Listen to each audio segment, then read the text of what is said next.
आप सभी का एक बार फिर से स्वागत है चैनल पर। जैसा कि हम लोग एस.के. अरोरा की बुक से विलियम वर्ड्सवर्थ को कवर कर रहे हैं, उनके सभी इम्पोर्टेंट वर्क और उनसे रिलेटेड जितने भी एमसीक्यू और उनकी लाइफ के बारे में जो भी कुछ इस बुक में दिया है वो सारा हम एक एक करके डिस्कस कर रहे हैं। तो लेखक की पर्सनल लाइफ वो हम पहले वीडियो में डिस्कस कर चुके हैं, बाकी कई वर्क हैं वो भी डिस्कस किए जा चुके हैं और अब 2-3 दिन में इनका जो पूरा वर्क है वो डिस्कस हो जाएगा। उसके बाद इस बुक में जो एमसीक्यू हैं उनको भी हम वीडियो के माध्यम से आपको प्रोवाइड करा देंगे। तो आप इस चैनल के साथ जुड़े रहें। चैनल पर नए हैं तो सब्सक्राइब ज़रूर कर लें, बेल आइकन प्रेस कर लें ताकि नोटिफिकेशन आपको तुरंत नए वीडियो का मिल जाए।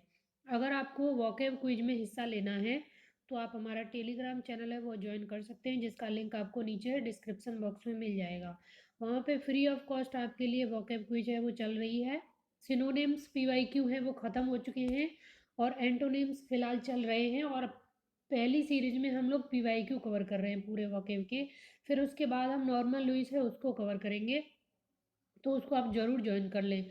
और जल्दी ही हम लोग ग्रामर के लिए भी स्टार्ट कर रहे हैं क्विज, जिसमें आपको डेली 25 क्वेश्चन रहेंगे क्विज फॉर्म में और टॉपिक वाइज ये रहेगा। और 1 वीक का आपको पूरा वो शेड्यूल दे दिया जाएगा कि इस दिन क्या किया जाएगा, कौन सा टॉपिक वो कितने दिन चलेगा, वो एकदम सिस्टमेटिक वे में होगा।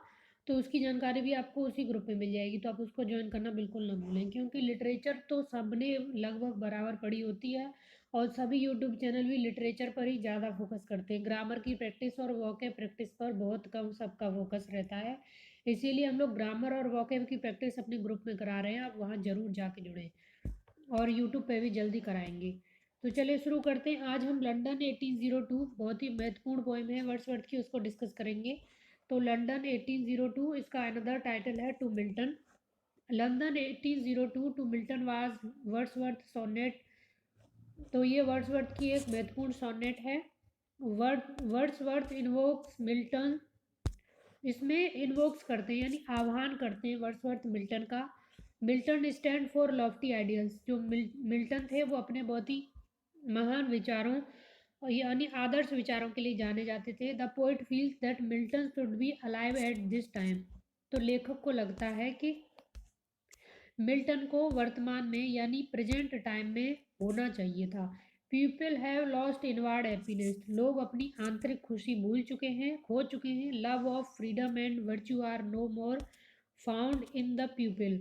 तो जो प्यार की स्वतंत्रता है, गुण है और प्यार है, ये सब अब लोगों में नहीं मिल रहा है, सब खत्म हो चुका है।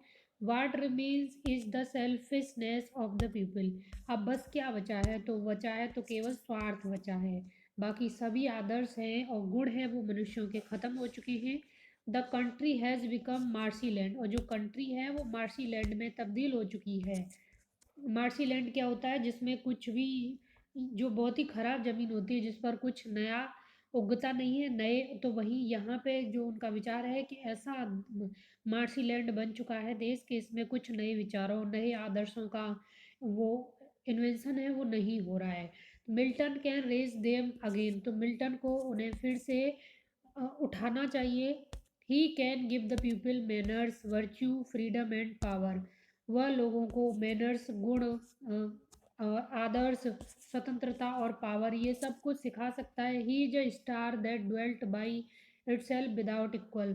वह एक ऐसा स्टार है जो स्वयं ही प्रज्वलित होता है। His voice is revealed in his poem. तो उसकी वॉइस है, उसके विचार है, उसको इस पोएम में रिवील्ड किया गया है। This voice is powerful as trumpet.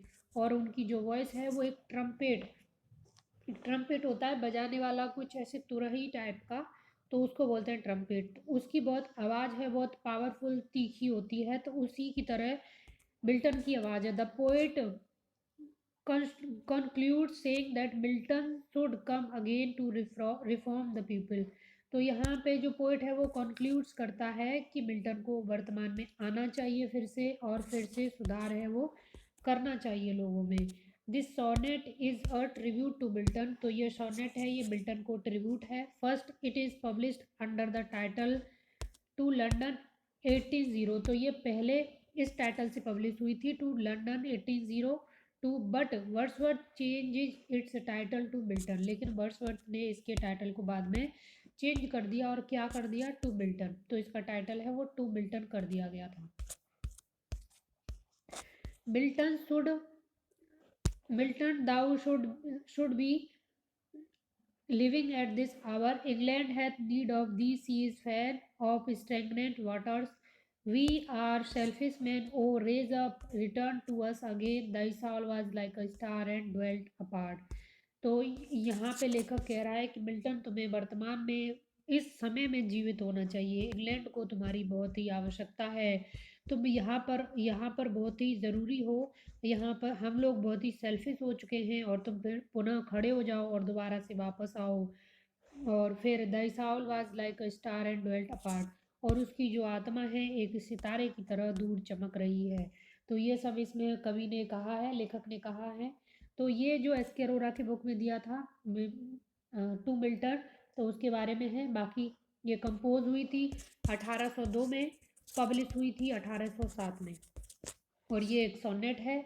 और इसमें से एक तो ये पब्लिश और कंपोज कब हुई है, डेट पे सवाल बन सकता है, इसके टाइटल पे सवाल बन सकता है कि पहले इसका टाइटल क्या था। टू लंदन 1802 था, फिर इसे टू मिल्टन कर दिया गया बाद में। तो ये टाइटल से बन सकता है। बाकी ये जो यहाँ पे जो दिया है उसकी सोनेट से एक पैरा, तो ये इस पे भी कई बार पूछा गया है। ये पिछली बार भी शायद पूछा गया था, लेखक किसके बारे में कह रहा है, the Saul was like a star and dwelt apart.